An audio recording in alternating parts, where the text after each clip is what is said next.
Hillary Clinton's email server. You know the one, the investigation in which Clinton was exonerated before she was even interviewed. McCabe never recused himself from that investigation. So was Andrew McCabe fired today, and was that firing the result of information contained in the still famous but still mysterious House Intelligence Committee memo, the one everybody is talking about but nobody outside of Congress has actually read? We decided to spend the day finding out all we could about that memo. We made a lot of calls. We talked to quite a few people who have read it. Here's what we learned. The memo, which is 4 pages long, primarily describes abuses of FISA.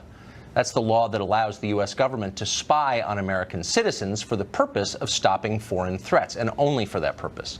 Spying on Americans is supposed to happen only in extraordinary circumstances, and of course never for political reasons. That would be a disaster. That's why we have FISA in the first place, to prevent that from happening. But that law has been abused, and the memo describes how. Quote, "It's shocking," says someone we spoke to who has read it. "It doesn't answer every question. It's not the final word on anything. But there's definitely enough there for criminal charges." Andrew McCabe is indeed mentioned in the memo. A number of our sources confirmed that to us. Is that the reason he left his job today? We couldn't get a definitive answer on that. It seems the memo likely played some part in his leaving, but in the course of our reporting, we learned something else from a source. McCabe is the subject of at least one internal DOJ investigation, maybe more than one. DOJ Inspector General Michael Horowitz has been investigating politically motivated behavior at the Bureau during the 2016 election. One source told us that McCabe's resignation is likely tied to Horowitz's work. Other outlets have reported that FBI Director Christopher Wray proposed demoting McCabe over the findings of the Inspector General. Among the subjects of FISA warrants described in the memo is Carter Page, who was affiliated with the Trump campaign as a foreign policy advisor of some sort. The Obama Justice Department argued before a federal judge, and the memo describes this, that Page was an active agent of a hostile foreign government, a spy for Vladimir Putin. More than a year later, that claim looks absurd. Ridiculous, actually, because it is. Page has never been indicted for spying for anybody. No evidence has surfaced at all to suggest that that's even close to true. By the way, if Page is a Russian agent, why isn't he in handcuffs right now? Why is he on MSNBC all the time? This is nuts. Yet on the basis of that nutty claim, the Obama Justice Department was able to secretly surveil the Trump campaign. Not a small thing. The memo also apparently shows that when the DOJ wanted to extend spying on Carter Page, they used information from the now discredited Steele dossier to make their case, if you can even imagine. That was the basis of their request to the federal judge to keep a spying program in place. As one person familiar with the memo puts it, quote, "The FBI has been steadily politicized for years. Now it's being exposed for efforts to undermine and delegitimize a political candidate." Now, we don't know if that's true. We haven't seen the memo or the documents that support it. Neither has almost anybody commenting on it. But these are serious allegations. They are more troubling than the underlying crime in Watergate, that's for sure. You don't have to be a Trump voter to understand why the political use of intelligence and law enforcement agencies can destroy a country almost faster than anything else can. Yet Democrats don't care. How do we know they don't care? We checked. As of tonight, according to House Intel Committee staff, about 190 Republicans in the House, outside the Intel Committee, have read that memo. Meanwhile, outside the committee, only about a dozen Democratic members have read it. What's interesting, amazing if you think about it, is that though only a few Democrats have bothered to read the memo, they are all, to a person, adamantly against releasing it. But it doesn't matter what they want. It looks like the rest of us will be able to make our own judgments about what's in that memo very soon. The House Intelligence Committee voted tonight to declassify it.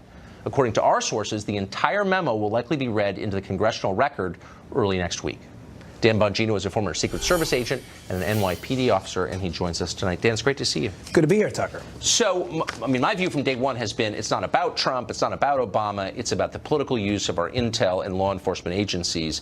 And what we learned today about the memo suggests that that has happened. They've been politicized. Yeah, Tucker, where are the Democrats on this? I thought this was the party of civil liberties. Exactly. This is, you do not have to be a Trump supporter to understand that the constitutional republic as we know it cannot continue to exist if the Fourth Amendment is subject to the R or the D in front of your name. Make no mistake, because the liberals are hiding now, and they're all scurrying like roaches when the lights come on.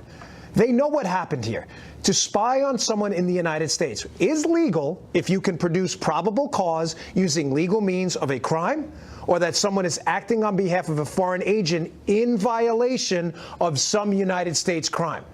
None of that has been produced to this day. Not a single Democrat, Republican, or anyone else has produced a scintilla of evidence that anyone on the Trump team, and we're not talking about process crimes later, colluded with the Russians to justify an investigation to spy into what at the time was a candidate for president of the United States of the opposing party. This is devastating. Where are the so-called civil libertarians? So what could possibly be the rationale for not reading the memo? Under current House rules, any member of the House can go in. You have to go to a secure location. But if you're an elected member of the House, you can read it. Only a dozen Democrats out of more than 100 outside the committee have done that. How could they explain that? Here's what's going on here. The way sensitive compartmentalized information works, the systems aren't interconnected, Tucker. So when I was saying a skiff that when I worked in the Secret Service, there's information on certain systems that's not connected to the cloud or the internet. It is in Tucker's place, right? For someone to read that, you have to go to Tucker's place. It is not a coincidence that Devin Nunes, who has an entire scope of what happened, went back in March to the White House facility to read very specific intel that I think is very likely will be in this memo. What am I saying by this? That information was likely briefed to Barack Obama. What does that mean? That means that this information that was being used by Hillary and all this other stuff that was in the dossier and all of this spying was probably being inserted into daily briefs by Barack Obama. Why else would Nunes have to go to the White House to read it? That's a great point. And of course, it was the Obama administration that pushed for the surveillance powers over the Trump campaign. Very quickly, is it plausible that that Obama administration officials really believed that poor Carter Page, I'm sure you've seen him in his television appearances, was a Russian agent, was working for Vladimir Putin? Do you think they really believed that when they asked for the right to spy on him? I believe when you think Donald Trump is Satan, you can convince yourself of absolutely anything. That's probably exactly right. Nicely put and true. Dan, thank you. Thank you, sir. Robert Mueller's Russia investigation has found very little evidence of the Russian collusion that supposedly justified it. It has, though, accidentally exposed a lot of political bias in the federal government. Now some of Donald Trump's campaign team say they're considering a lawsuit. Michael Caputo advised Trump's presidential campaign, and he joins us tonight. Michael, thanks for coming on. Thanks for having me, Tucker. It's a pleasure to be here again. Let me do diligence and ask you the obvious question. During your time serving the Trump campaign, did you see any behavior that suggested collusion or inappropriate contact with the Russian government? No, I did not. In fact, I'll tell you exactly what I told the House Intelligence Committee in July. I saw no Russian collusion. I heard no talk of Russia. No one ever asked me about the years that I lived in Russia, the whole time I was in Trump Tower, and we didn't use Russian dressing. This whole thing is a bogus investigation ginned up because Hillary Clinton needs an excuse for forgetting to go to Michigan and Wisconsin, and my family gets to pay for it, all the legal fees, to testify before Congress probably 4 times, saying the same thing 4 times over to 3 different bodies because Congress can't talk to each other. How much have you had to pay personally to respond to this? Well, right now I've only got 1 hearing under my belt. I've got Senate Intelligence wants me for 2 hearings, and now we hear from Dianne Feinstein that she wants me at the Senate Judiciary. Each one of those hearings can be $30,000, so I'm $30,000 down now, and in the end I'll end up paying legal fees that equal more than I make in a year. That's horrifying. What do you make? It's horrifying, and you know what? I've got kids to raise. Yeah. You know, I live in flyover country, Tucker. I live in Buffalo. We don't make Washington money or New York money. And all, you know, this smear first, ask questions later mentality of Washington is destroying not just my family, but a lot of families. On totally ridiculous grounds, Russian agents. It's absurd. What do you make of apparently what the memo says, that the Obama administration used allegations of collusion with Russia in order to justify surveillance of the Trump campaign?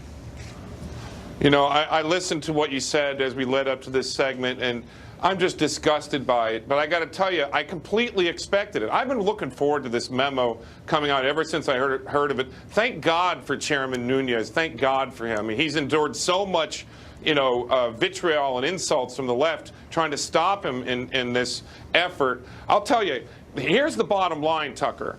I mean, Barack Obama weaponized the Department of Justice. Barack Obama politicized the FBI. The FBI, it's our nation's premier criminal investigation organization. I know a lot of rank and file FBI members, and they're all embarrassed about this. The DOJ completely weaponized. We saw it go down with the IRS as well. We saw how the weaponized Department of Justice went after people like Congressman Michael Grimm and Dinesh D'Souza and many others. This has really been on its way to happening for quite some time, and we're at the most politicized level of our DOJ and FBI that in my lifetime it's got to be. It sure seems that way. So I don't know if you can respond to this final question because you're the subject of a lot of attention. But Carter Page, he was the pretext for apparently a lot of this spying on the Trump campaign. I've just only seen him during his MSNBC interviews. He doesn't look to me like a very credible Russian agent.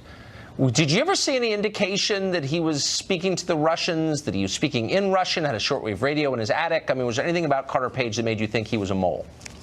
No, in fact, we never saw Carter Page in Trump Tower. He was like George Papadopoulos, a member of a rarely meeting policy committee, volunteers who would come in for one meeting a month. I mean, Carter Page, I mean, he's legit, knows about Russia. People in Russia know him. He was in business there. And I see him on television. I see him walking away from these inquiries on the Hill. I got to tell you, at first I was kind of, palms up about the guy. But now I feel really bad for him. And now that I'm hearing about this memo, I feel really angry for him. Well, he said today to one of our producers here at Fox News that he welcomes the release of the memo. I bet he does. But thanks, I bet Michael he does. And I'll tell you what, if anybody needs to get some justice out of this, it's guys like Carter Page. I agree. I think he's been shafted. Great to see you tonight. Thank you. Thanks, Tucker. Well, the Me Too movement continues to expose some of its biggest advocates. Amazingly enough, Hillary Clinton's former campaign chair has confirmed in public that Clinton intervened to protect a harasser against the wishes of women on her staff. You couldn't make that up if you tried. We've got details next.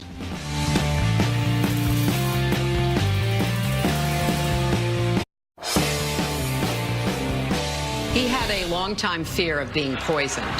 One reason why he liked to eat at McDonald's. Nobody knew he was coming, and the food was safely pre-made. That's it. We've got it. That's the one. You think so? Oh, yeah. The Grammy's in the bag? In the bag. Hillary Clinton was a big star at the one place she would be a big star, the hyper-politicized Grammy Awards. If you missed the Grammy Awards, you were not alone. Many people did. Ratings fell to record lows last night. It was fitting that Hillary Clinton would be celebrated by show business. She's got one thing in common with Hollywood. Both of them appear to have a sexual harassment problem. Patty Sleece Doyle, who you may remember managed Clinton's 2008 presidential campaign, not a staffer on it, she managed it, campaign manager. She said today that she wanted senior advisor Bernd Strider fired for sexual harassment, but Hillary wouldn't have it. Watch. I did my due diligence. I interviewed all the parties involved. I looked at the evidence. I looked at some emails that he had sent. I had looked at other documents and came to the conclusion that there was sexual harassment involved, that the young woman was very credible. And my recommendation to the senator was to fire her. And I was overruled. So she overruled you personally? I was overruled, yes. Wow. Meanwhile, Hillary also praised women in a video that we're not going to characterize, but instead play, and you can decide for yourself. Hey everyone, I just wanted to say thanks. Thanks for your feminism, for your activism, and all I can hope is you keep up the really important good work. Can you say the name of the activist bitches supporting bitches? And let me just say, this is directed to the activist bitches supporting bitches. So let's go. Mark Stein is on tonight to receive thanks for his feminism and his activism. He's an author and a columnist, and he joins us. Hey, Mark. Hey, Tucker. Good to see you. What do you make of that video? Well, that last one I think is kind of pathetic because it's like watching some weird kind of Golden Girls on Meet the Press, where you've got old broads or Betty White doing a rapping granny routine. It's kind of pathetic, the kind of old broads talking dirty thing, and it's not just pathetic, but it's actually ridiculous on the day that Hillary has been exposed yet again, not as a champion of women, but as an enabler of men who prey on women. Well, see, that was the thing. It wasn't even the naughty word that bugged me. She's got a salty mouth. I kind of like that about her. It's like the one thing I like about her. What bothered me was that she describes herself as a feminist, and I'm thinking, well, compared to you, I'm the feminist. If there was some guy in my office who was hassling women in the office, I'd can him. She didn't. So how does she get to be a feminist? Well, you'd almost get the impression that if you've turned a blind eye to one predator for 40 years, it becomes very easy to turn a blind eye to all of them. And in that sense, that's what she shares with those people at the Grammy Awards, that it's a power thing. It's a class thing and it's a power thing. And that's the way it's always been. The women that Bill Clinton hit on, whether they were interns or whether they were low-grade staffers, she regarded them as trash. Her advisor said, you drag a $100 bill through a trailer park, there's no telling what you'll find. And that's what she and guys like Harvey Weinstein are all agreed on. And it's a problem for the Democrat Party. Kirsten Gillibrand, who is apparently serious about running for president, was on TV, I think it was today or yesterday, and she was doing her thing, oh, you know, believe all women, zero tolerance, all the rest of it. And then she was asked, well, wait a minute, what about Hillary Clinton? Because she's still worried that the Clintons are powerful enough to take the tire iron to her in the back alley. It would be in the interests of the Democrat Party for them to tell Hillary Clinton, stop doing your leaden Catskills shtick on TV every 10 minutes and go to the Falkland Islands for the next 3 years, and you might give us a sporting chance. Leaden Catskills shtick. It took 48 years for me to hear that phrase, but I'm so glad it was worth the wait. Tucker, politicians shouldn't do comedy, and if they do it, they should do it once every 30 or 40 years. Hillary's doing every show. She should say, I'm not going to do it again until the year 2057. She'd be doing us all a favor. Mark Stein, you've done us a favor. Thank you. Thanks, Tucker. Julie Alvin is Digital Lifestyle Director at Time, and she joins us tonight. Julie, thanks for coming on. Thanks for having me. So I want to talk to you about this because I know you're a feminist and I think you're smart. I hear you're a feminist these days. Well, actually, compared to Hillary, I am a feminist, and that's the kind of striking thing. I mean, at a certain point, you think, well, what does it mean to be a feminist? I thought it was to kind of be for equality for women, to be on the side of women. Someone attacks women, you stand up for women. I mean, if those are the qualifications, then I certainly qualify, and she doesn't. So I'm starting to think maybe it's really about abortion. The more you're for abortion, the more you're a feminist. If you're against abortion, you're not a feminist. I think that's true, isn't it? I think you're missing the point. So, look, if these allegations against Bernd Strider are true and they were brought to Hillary Clinton and she did not have him removed from the campaign, that is not something that I can defend. That is disappointing, and I would hope that she would make a different decision today. That's not something that I am going to defend her for. But why is it not appalling? Wait, hold on. Why is it, you say you're not going to defend it as disappointing. Why is it not disgusting? So her female campaign manager, Petty Sleaze Doyle, who I think is a person of good faith, I don't think she's lying, said, I told her, you got to fire this guy. He's hassling this woman. And Hillary said, no, if it was anybody else, wouldn't we say that's like wrong? Isn't it worse than disappointing? It is wrong. I believe that she should have fired this man. I think that, we're seeing obviously people across media and Hollywood and government facing repercussions for their actions and losing their jobs in the wake of this huge wave of sexual harassment that we're learning about. Although I will make the point that our president has been accused by 19 women of behavior like this, and he remains the president of the United States. But anyway, that aside, Bernd Strider should have lost his job. But hold on, you're right. And he said the other day, he's like, I'm not a feminist. It doesn't give him a pass, but at least he's not a hypocrite. If Hillary says she's a feminist and she puts up with her husband, who's accused of rape, by the way, credibly, and then puts up with this harasser in her office, why does she get to call herself a feminist? I'm totally confused. I'm serious. I mean, I think that if you would like to call yourself a feminist in comparison to Hillary Clinton, I would ask, did you fight for the Paycheck Fairness Act? Did you pass the Violence Against Women Act? Did you pass the No Ceilings initiative that put $600 million towards education for women worldwide? I treat actual living women well, and she doesn't. So why doesn't that make me that's true. I believe this is an error. This is a black mark on her record. It's disappointing. I am not defending that action at all, but I do not think that it erases a lifetime of legislation that supports women. Not a life. She wasn't in Congress very long, actually. It's not a lifetime, but it's a short window. I think it was 8 years, but whatever. Okay. She was never in Congress except for a term and a half as senator from New York. But here's the point.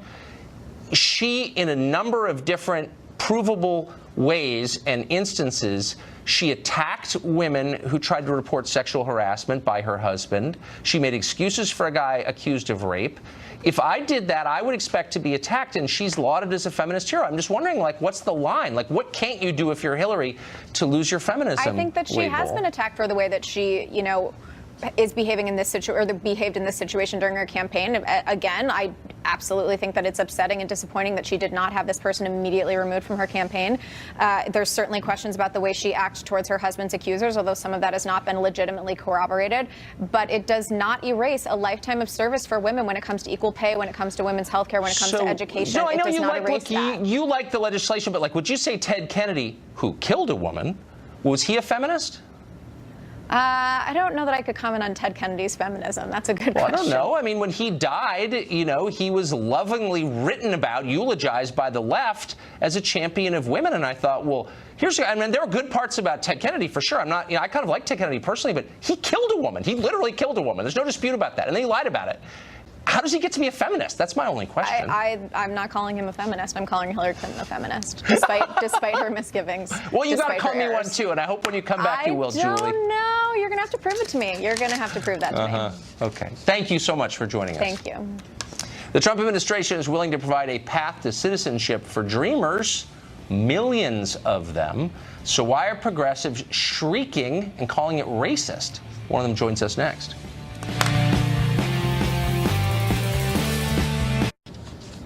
The White House's proposed immigration deal gives a major concession to Democrats, amnesty, a pathway to citizenship not simply for DACA beneficiaries, but for about 1 million other people and maybe more. But instead of being happy about getting what they asked for, Democrats as a group are rejecting it out of hand. They claim the deal demands increased border security and less unskilled immigration. And that's an effort to hold dreamers hostage and is itself a form of white supremacy. The ranking Democrat in the House of Representatives, Nancy Pelosi of San Francisco, went on the floor recently to call this, in effect, racism. Is it? Henry Fernandez is a fellow at the Center for American Progress, and he joins us tonight. Mr. Fernandez, thanks for coming on. Absolutely. Always good to be here, Tucker. So we talk about immigration a lot with guests, but you're a little different because I think you take the subject very seriously. You think about it. You have for a long time. You sort of know what the numbers are. And I'm not paying you false compliments. I'm serious. So I want to ask you an overview question because I think you can handle it. You probably thought about it. So the year I was born, 1969, the United States had 202 million people living in this country. 2015, the population had gone to 324 million. That's more than 60% increase. 3 years later, it's even higher than that. 2065, it's expected to be at 441 million. That's a 118% increase. Now, all of that pretty much is due to immigration. And my question to you is, what's the right number? How many people, immigration shapes the number of people who are here. It drives it. How many people should live in this country? That's a really interesting question. I haven't spent a lot of time thinking through that, but I feel like it's certainly one worth discussing and trying to figure out what our policy should be with regard to growth. Perfectly rational. But isn't that kind of the central question? I mean, population defines everything in a country. By the way, the cost of infrastructure and schools and medical care, all of that is connected directly to population, and it just changes the country completely. Why haven't you thought about that? Well, I guess what I'm interested in right now is a much smaller group of people, just to kind of very narrow issue, which is these dreamers, and making sure that they have a pathway to citizenship here in the U.S. So that's really been my focus. I haven't thought. You clearly think in really big ways, and I try to be narrow just because it's completely changed the country that I grew up in some ways for better, I think, and in some ways for better. I mean, it's a more just maybe. country. I mean, you could debate it. In some ways, definitely for worse. Crowding is bad, right? Beijing is a disaster. Puget Sound is beautiful. I mean, population is related to that, so density matters. So here's my question: if you're for the dreamers, then you must be pretty happy with this proposal from the White House, which gives them amnesty. Why should, and we were led to believe that all the left wanted was amnesty for these people who are brought here as children against their will, and I kind of got that. But now Democrats are saying all of their relatives have to come here too and get public services. So, like, how does that work? I don't think anybody's actually arguing for all their relatives or for public services.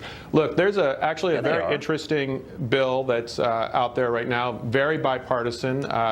From Congressman Hurd, Republican, Congressman Aguiar, Democrat. It has 52 co-sponsors, 26 Democrats, 26 Republicans in the House, and it does exactly what we need to do right now, which is focus on DREAM and making sure dreamers have a pathway to citizenship and border security. That seems like a fair trade, and what the Trump administration has tried to do, really driven by Stephen Miller, who seems to be the puppet master on this, is to try to throw in the kitchen sink here every kind of crazy try to get control of our nativist borders. extremist idea. That's extremist. Well, I think I just said that it should include border security. I think that's a fair nativist. trade. I mean, spare me. Let me ask you a serious question, though. So I hear from a lot of people, I think including you, that it's in America's economic interest to let these people in. And they're largely from Mexico, not entirely, but the majority are from Mexico. So if that's true, if a lot of low-wage labor makes a country rich, then why isn't Mexico rich? I guess, are we talking about the dreamers, or are you raising I'm talking a not issue? simple. I'm talking specifically about the dreamers, but you could apply the same question to about 1 million people we admit every year for the sake of giving employers lower wages.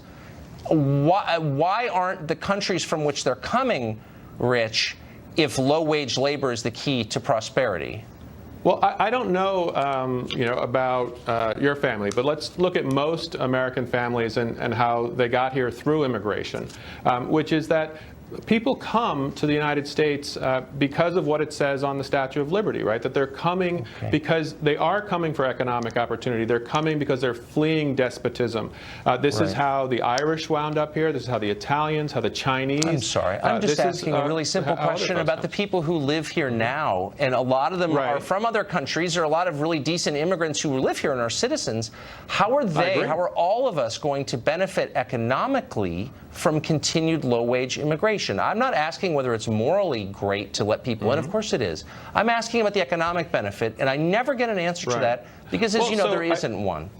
Well, no, actually, I mean, if we look at immigration, it's pretty consistently agreed upon by virtually all economists that immigration significantly benefits the U.S. economy. If we take just one issue. That's a lie. You shouldn't say that because it's not. It's just not true. It's actually, I spent a lot of time on this. It's not true. So let's take one issue, right? We're almost out of time, so give it to me quick. Sure. I'm sorry. Okay, just the Social Security Trust Fund. It relies heavily on immigrants to subsidize the large number of people who are retiring now. So actually, it's not a lie, and I would never lie to you, Tucker. That's not what I do. Okay.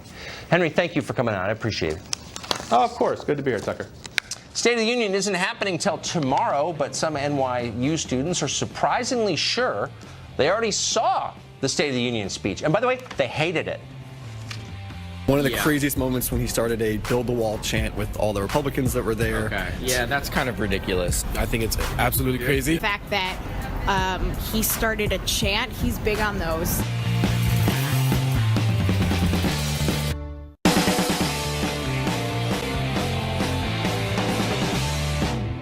What did you think of President Trump's State of the Union address the other day? It was a pretty fascinating speech, didn't you think? The left was absolutely furious about it. Wait, the State of the Union hasn't happened yet. I think it's tomorrow, right? Yeah. Well, don't tell kids at NYU.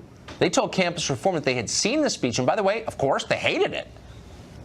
Some people were saying that it was the most racist State of the Union that's ever happened. What was your reaction to everything that was said? I didn't watch it because I couldn't bring myself to watch it. Quite racist at the very least, if not up there with most racist. One of the craziest moments when he started a build the wall chant with all the Republicans that were there.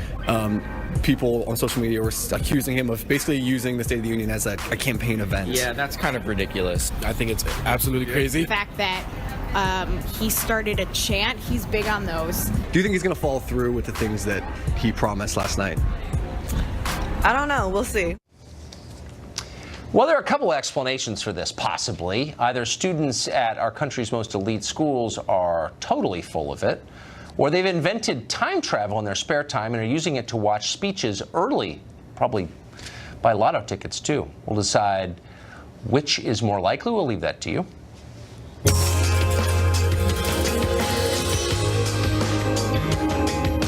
New York University is one of the most liberal schools in America, maybe the world, but even there, at least one person is continuing to refuse to conform, and it's made life hard for him. Ironically, he is a professor of global liberal studies.